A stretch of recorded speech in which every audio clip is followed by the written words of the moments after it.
Hi guys, I've covered before on this channel Brexiteers who regret their vote.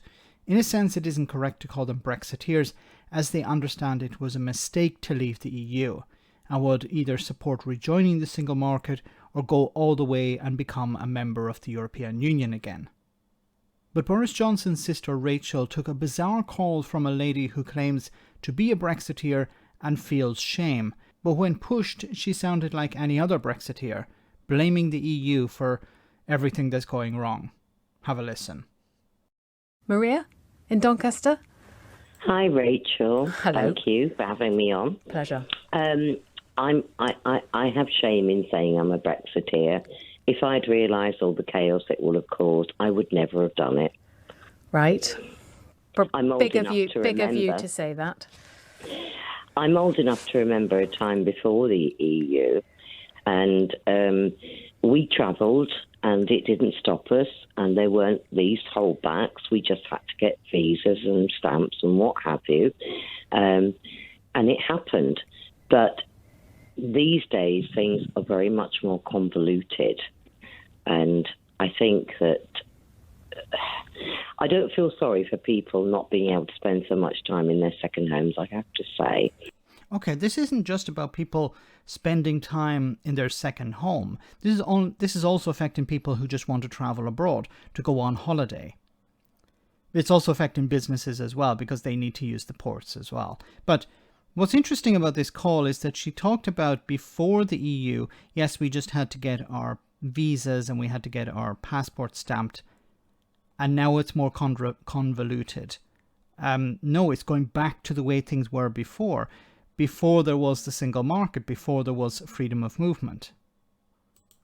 If they're fortunate enough to have second homes, well, They can deal with the it. paperwork and the fact that they can only spend 90 days in a 180-day period. Exactly. Twice a If year. I'm lucky, I get a couple of weeks I know. away a year. Okay, I know. And I've not been away since 2019 because I'm vulnerable, so COVID, etc., and so forth, and what have you. And I love to travel, but If there was a you know. referendum tomorrow, Maria, just before I let you go, how would you vote?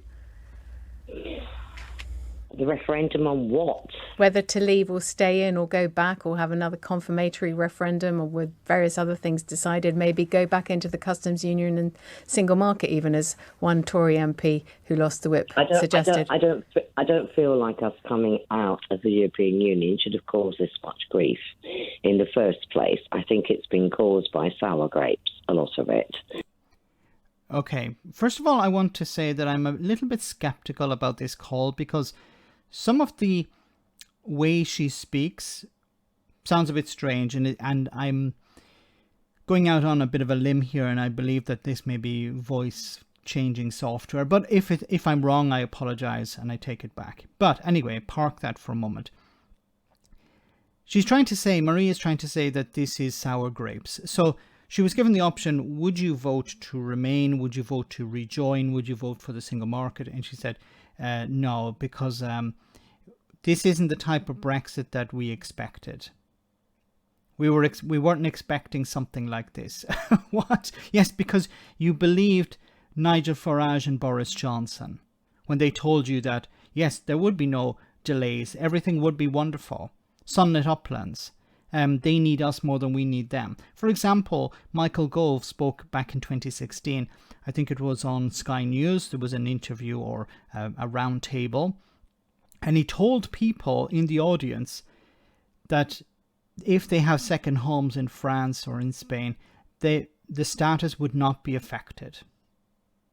And he told them not to worry. So this is the problem you have. You have experts on one side saying, look, this is what's probably going to happen. And then you have politicians on the other side saying, believe me, I know with 100% certainty this will happen or this will not happen. And 90% or 99% of the predictions the politicians made have turned out to be false.